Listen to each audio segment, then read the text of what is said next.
Alright gang, today we're going to be going mobile. And Hector, do you know how many cell phone subscribers there actually are currently? Alright, I'll be the straight guy. How many? Actually, there are 6.8 billion worldwide. And that's out of 7.1 billion. That's what I was going to say. That was my second question was, you know how many people there are on planet Earth? 7.1 billion. That means that nearly every man, woman, and child on the planet is cell phone enabled. I guess it must be somebody making cell rattles or something. Right, or cell, what do you call them, things you put in your mouth? Yeah, pacifiers.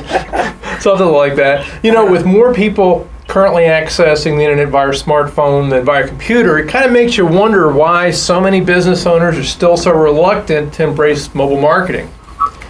Just slow to move, that's all. I mean, it must be the same guys that took forever to get their websites going when we first started up with the internet a few years back, right? Yeah, there's still people that actually don't have websites. I was looking at a company today.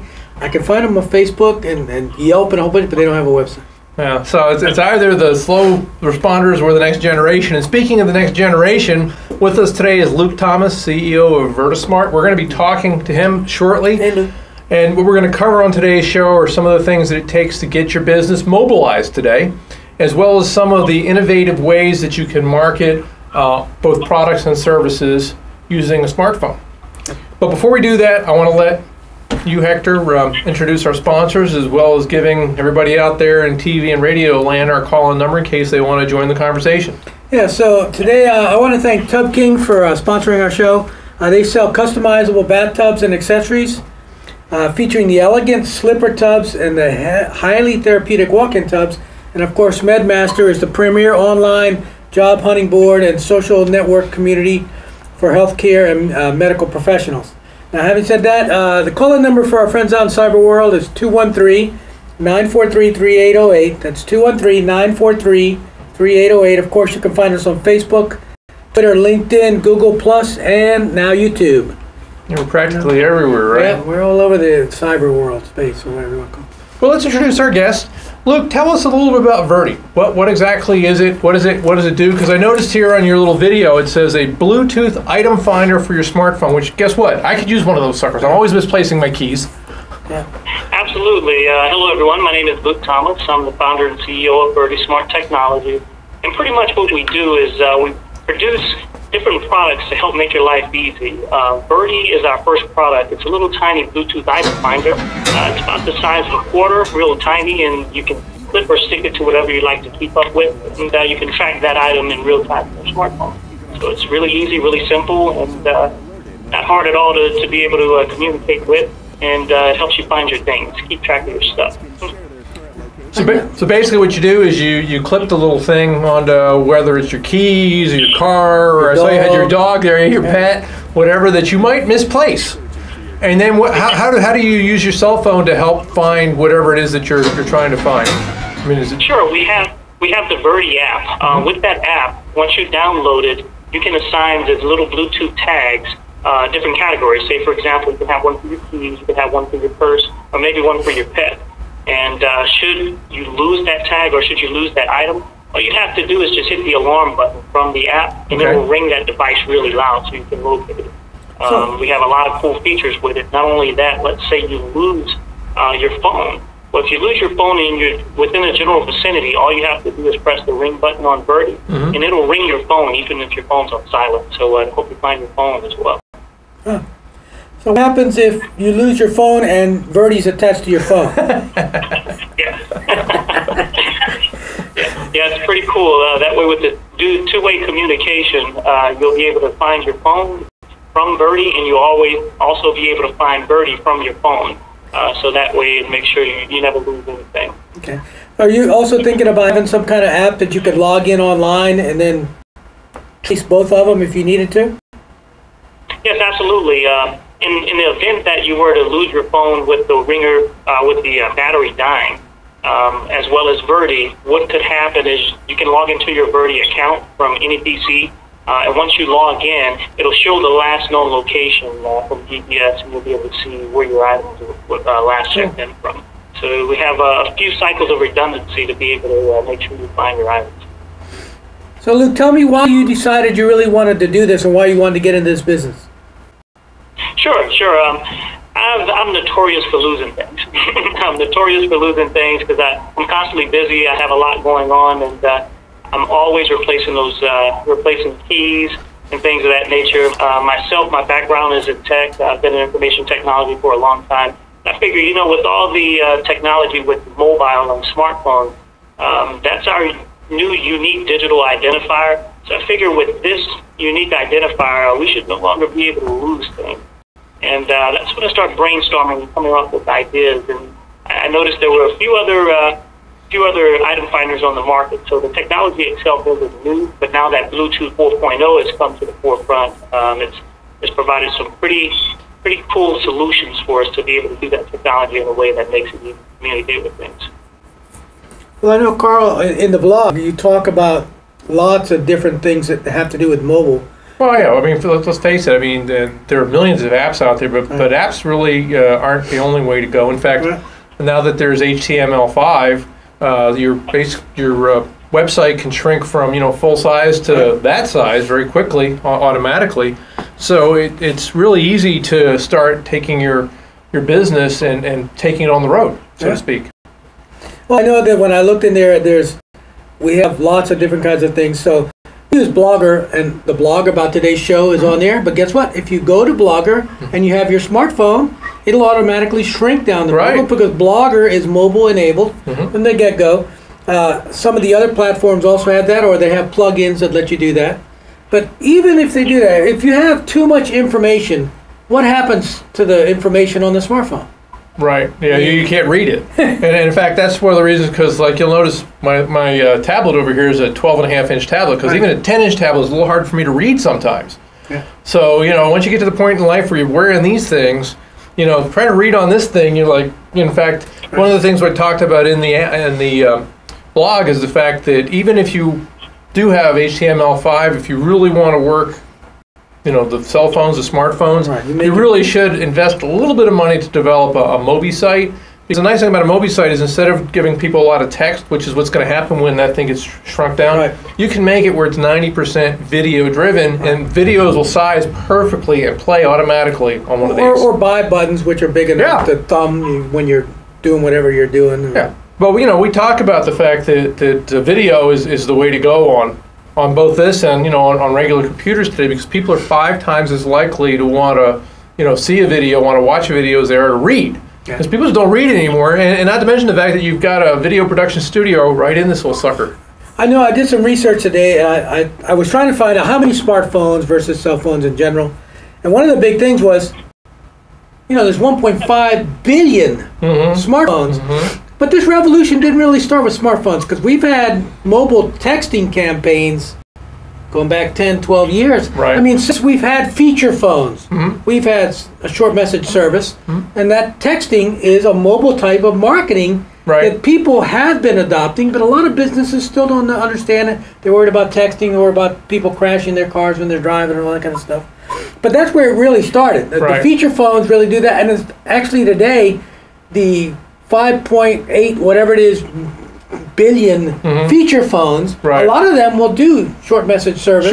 Some of them will actually surf the web. Some of them will take emails and so on, even though they're not quote unquote smartphones. They're feature phones. Now they've got this and this, because Google Glass just announced today that you can now buy Google Glass on the open market. You don't have to be one of the chosen few. So if you have to be a chosen few, because you got to throw down $1,500. You got to pony up to $1,500 to get it. But I mean, anybody can now buy the Google Glass. And of course, with Google Glass, you've got your glasses, and it's not so much that you're looking at this thing, but it's being projected in front of you. So there's going to be it's going to be interesting to see how they handle that with laws as far as driving and Google Glassing. Google Glassing while you're driving. There'll be a glass hole on while you drive.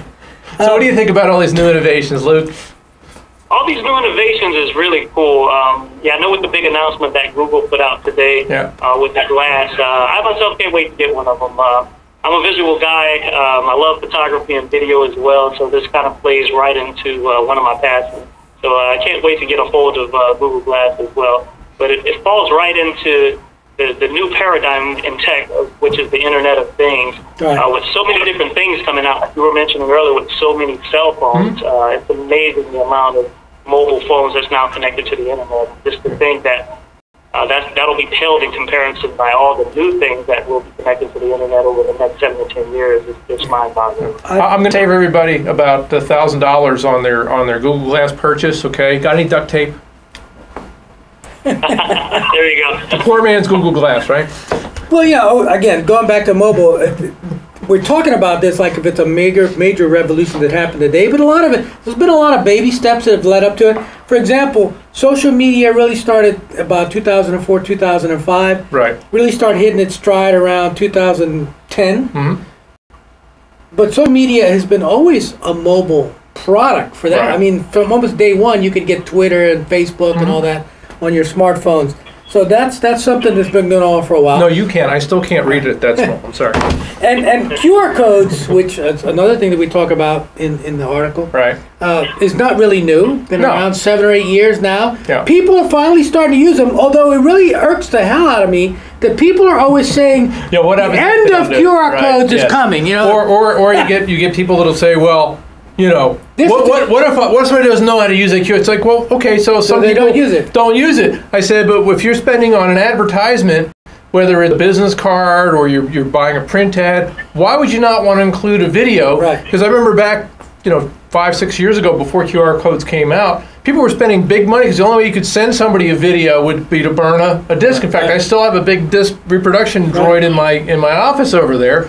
That was the only way to do it. People would spend money on that. It would cost you several dollars to buy the video. Then you had to ship it. Right. Well, today it's just a square inch of ink. Why would you not want to enhance your advertising? It doesn't make sense. Well, it's not only are the pundits wrong where they're saying that the QR code is dead and these new QR-like code apps that do stuff sort of like QR codes.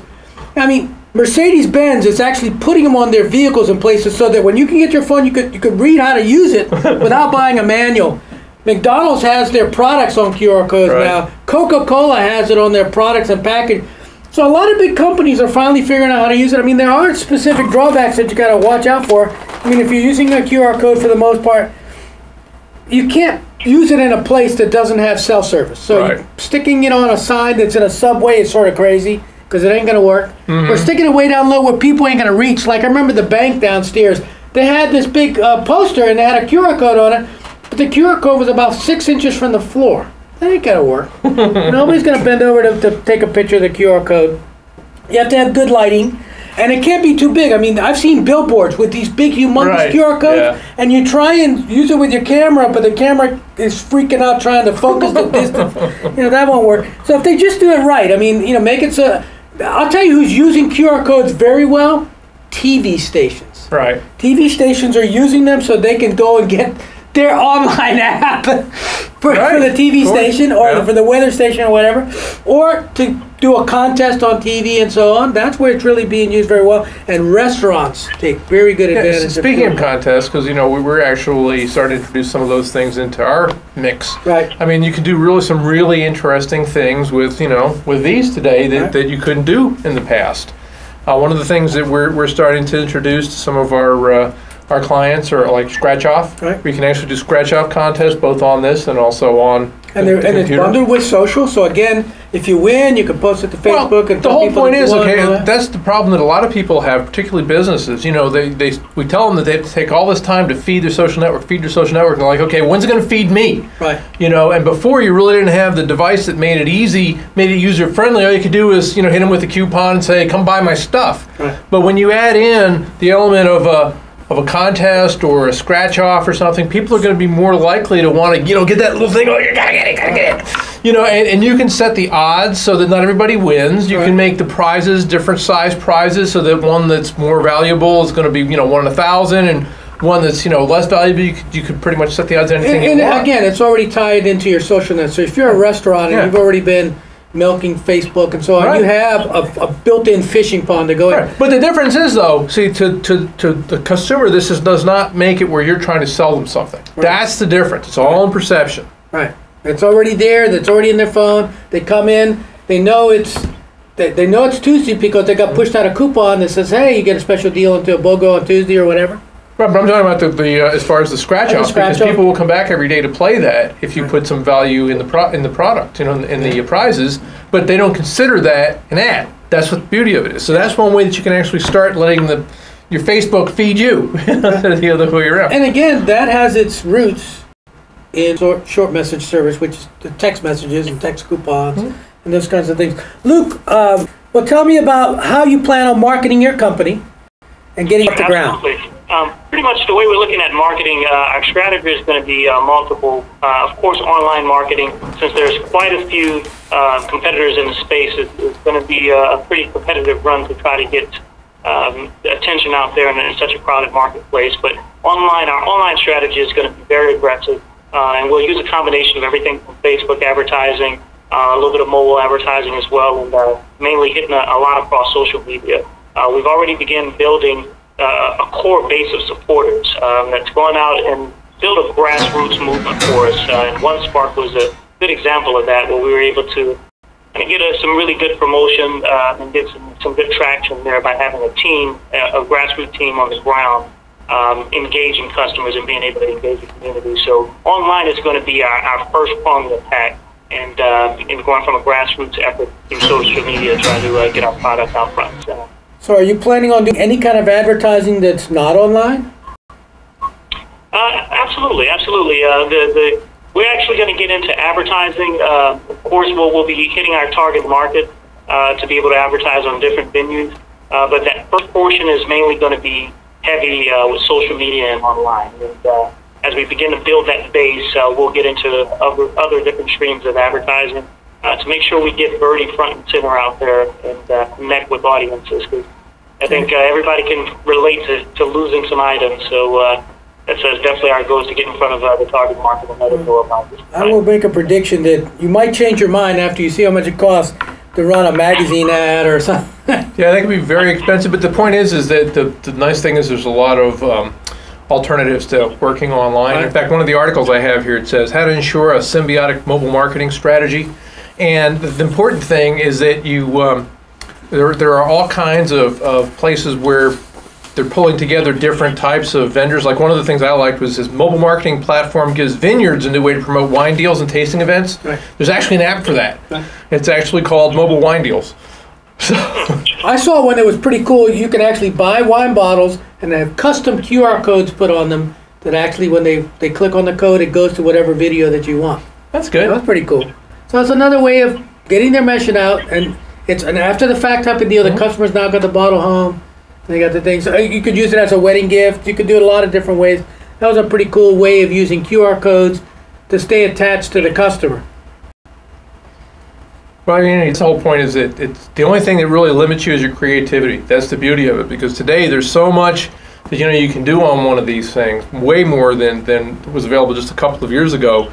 And it's just a matter of finding the ideas that you can take out to the internet and see what flies, because that's the beauty of it. Right. Once you're online, the nice thing, we talked about this when we were doing our previous episode, when we were talking about how print media has changed. Right. Because usually when you're dealing with any type of print media or traditional broadcast media, you really can't make any changes until after the fact. Right. And by then, you've spent your money. All right, so unless you want to plunk down another chunk of change and give it another go, you're pretty much out of luck. But online, you can make changes in real time, and you can track things 6 ways from Sunday. Yeah. And one of the reasons I really like blogging, a blogging platform can not only be done in the office, it can be done mobily. So you can blog, literally, you can send anything you want up the blogger and post it live while you're, at the office or at the dentist or wherever you are. It really doesn't matter. And that includes multimedia and pictures and all that kind of stuff. And after it's posted and it's live, it's also mobile, because it automatically shrinks it to the size in a way so that somebody could actually read the blog and see the pictures and videos that are on there. And that's built in, and that's absolutely free. And one of the reasons I really like Blogger, all the features for the most part that you need to make a very successful blog are there, available for you, and cost absolutely zero. So if you didn't want to have a website, you can actually use Blogger as your website and even set it up as e-commerce and the whole ball of wax. Because, again, it's scalable for you. You don't have to pay for any additional stuff. So in fact, the thing that I want to talk to you about, Luke, because did you design this app from scratch? Yes, yes. How long did it take from concept to completion to actually get this together? Sure. Actually, it's been a pretty aggressive timeline. We started this about 5 months ago, just going with the concept. And I got with a few engineers, software engineers, and some guys to be able to code, and gave them my concepts, and we went back and forth. So we looked at about 5 month timeline. And even trying to get to market, we're really aggressive with it. Like I said, there's so much competition in the space that we really have to keep that timeline tight to be able to bring this to market, because everyone's competing for the customer's attention out there in the new Bluetooth space. Yeah, the nice thing too is that, it's great that you've got people, like Luke, that can actually design apps, and there are a lot of app developers out there, but for people that don't want to take the time or spend the money to develop an app from scratch, there are also a number of people out there that can help you build modular concepts where they've already got part of the code together. So like I said, pretty much anybody can get into the app game today. It's just a matter of, having the right contacts. A lot of it has to do is how custom do you want it to be? Exactly. If it's a real custom, if it's a very, very customized app, you're going to drop some money. But if you can use existing tools and plug them into your app, you can actually lower the cost substantially and probably come in at around $1,000 or something like that for your mobile app. And also there's a lot of apps out on the shelf that you can plug and play. We're not averse to doing that ourselves from time to time if you find something. Because again, that's the one thing you want to do. If you come up with a great idea, the first thing you want to do is Google it. Go online and find out if somebody's already done it, because somebody might already have the product out there, and it doesn't mean you can't tie into that. Well, on the blog today, you actually have a nice set of items that people ought to take care of before they go out and plunk money down to buy the app. So why don't you go over those real quick? What items are those? You brought it up. So here's what the items are. It says, before you plunk down your money, you want to make sure that you understand what the app's going to be, as what's the competition out there and so on. Because otherwise, you can throw $3,000 or $4,000 down, and there's 20 other ones just like you doing it. Yeah. The second thing is, how big is your anticipated audience? So you got 3,000 people, 5,000 people, a million, right? Right. Is it the Sharks guys who are going to go to the Sharks game? What's the shelf life that you think of the product? It's a big deal. And how are you planning to distribute the app, which is the marketing piece, which is where most people fall down. They got this great app and they have no idea how to get it in people's hands. That's common for business, period. People come up with, they spend all their time and their energy focusing on, okay, I'm going to build this business, I'm going to get it together, I got it in a box, I got it in a building, whatever, and then at the end they're like, oops, now how am I going to get it out to everybody? How do I tell everybody? Well, I don't have money for that. We see that all the time in our business marketing game. It's like you've got to, that's the first, you want to start off there first. Who am I going to sell it to, and how am I going to get it in front of these people? Because if you don't do those two things, the rest of it doesn't really matter. So, although this can help you, you still have to do the homework to figure out what's your best route to market. Well, we got about 6 minutes left. Which means we have 2 minutes before Worldwide Weird. So what I want to do is I want to make sure that I give our sponsors an obscene plug here, so that they'll make sure they keep paying us to do this thing. I want to talk real quick about Tub King. They have their own blog. It's called Tub Talk. It's got a lot of really cool articles about bathtubs and all that kind of stuff. And there was one article that I saw in there that was really cool about how they sold to 3 different major movie studios the beautiful clawfoot tubs that they used in the movies. One of them was in Cameron Diaz was in the tub. Well, I'll buy the tub if I can get her with it. And what was nice about it, they had the extra small one because she's pretty tall. They wanted it that way, so her legs would be dangling out of the tub and all that kind of stuff. So if you've seen, and again, if you go to the Tub Talk blog, you'll be able to learn more about it. But I saw that movie, and that was a pretty cool movie. The other one is I wanted to mention that MedMasters, there are lots of job boards out there and all that kind of stuff. But what's neat about MedMasters, it's the most comprehensive job board out there. And even anybody applicant, they can upload their video resumes, and that gives them a leg up in ways that they don't have, even if they're on LinkedIn, because you can't do that on LinkedIn. And like we were talking about earlier, it's a specialty social network. It's for the medical industry. So, doctors, nurses, IT professionals, recruiters, all of them can take advantage of HR people. And again, their prices are very, very, very attractive. As a matter of fact, anybody can get on for free. And even recruiters can try the premium stuff for free for the first 3 months. So it's really a really good deal, and it's a no-brainer. There's no risk for doing that. So I just wanted to say those 2 things real quick. I know we want to get close to the World Wide Weird here. You know, today, of course, it's also tax day. Right. Okay, so the first thing I started off with was I got a little blog here that says strange but true weird things you can deduct from your taxes. And actually, So deduct or deduct. Well, duck. No, deduct. You try to deduct your taxes. That doesn't always work. But I mean, actually, this one dude actually deducted the cost of not only constructing the swimming pool, but also heating it, the chemicals, and the insurance costs, all because he said it helped him breathe easier. I guess he got a note from his doctor, and they actually let him take that as a deduction. So I know that Nash over here, our producer's thinking like, yeah, I'm going to do that tomorrow. I need a pool. I'm gonna be building a pool. Think maybe they'll let you deduct your smoker. My fun. There's also a guy who was a bodybuilder, and he was able to deduct the cost of his body oil. Body oil, right. You know, everybody talks about the. I know our associate producer, he says when he used to play flamenco guitar, he would actually have these things put on his nails. So they were like nail extension wear, so you could play. Yeah. But then he would actually get to write off his nails being done. That's funny. But you know, speaking of the IRS, everybody always talks about the IRS eating us alive. But here's another worldwide weird one that I couldn't believe this. We did not make this up, and this is actually local to Jacksonville, okay? Listen to this. Here's the headline on Jacksonville.com. Zombies to invade Everbank Field with an obstacle course event. Yes! It says, think you're faster than a zombie? You can find out next month when The Walking Dead Escape, a zombie obstacle course, comes to Everbank Field here in Jacksonville, Florida. Do you gotta pay to be chased by zombies? I mean, I'm not sure. I just don't want to know. I don't want to be there when they catch you, okay? Because those suckers are hungry. oh, that's funny. Again, it's not even. We're 6 months out from Halloween, and they're already going for the zombie thing. Here's one other one I want to talk about too, because this is 5 weird things launching into space on SpaceX's Dragon spacecraft. Now, it was supposed to launch today, but it didn't get off the ground. Off the ground, but they had all kinds of technical difficulties. The one that I like, my favorite, was it says a robotic astronaut's legs. You remember Robonaut? Right. Okay, because basically Robonaut is the robot that's on the ISS, but it's just his torso. Right. Well, now they're sending up his legs. So now they're gonna put them together. You're gonna walk around. Damn.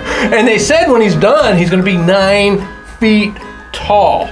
So you better treat him really nice up there, You better okay? make sure it doesn't get a virus or something to go cuckoo on the station. I think I've seen this. Does this segue into the zombies episode here, Right. maybe? Zombies in space? It could be.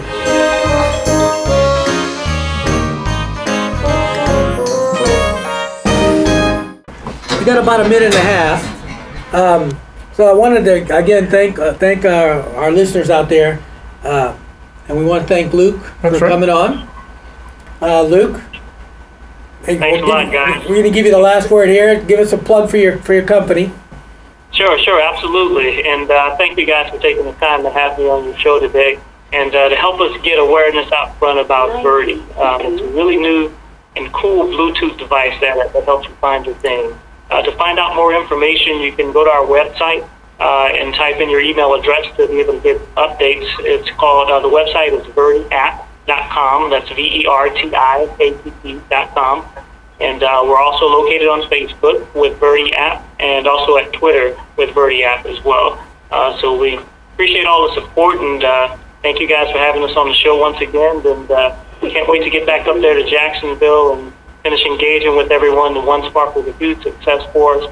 And you'll be hearing a lot from us this upcoming year as we move our way to market here by the end of the year. So exciting things to come. All right, Luke, that's great. And, you know, while we're not going to space, on our next episode, we're going to be talking about getting away from it all. And, in fact, one of the ways you can get away from it all in the near future is space tourism. We're going to talk about that. We're also going to talk about a lot of the other really off-the-beaten-path places that are now accessible due to, you know, the internet. Right. So next week we're going to be talking about such things as the top 5 underwater hotels. We actually need a scuba gear to actually go check in. An igloo village. Here's one of my favorites, a guided tour of Paris's sewer. And an ice hotel in Sweden, actually made out of ice, just to name a few. So if you want to get away from it all, tune in next week. And keep working the way, guys. The web to win.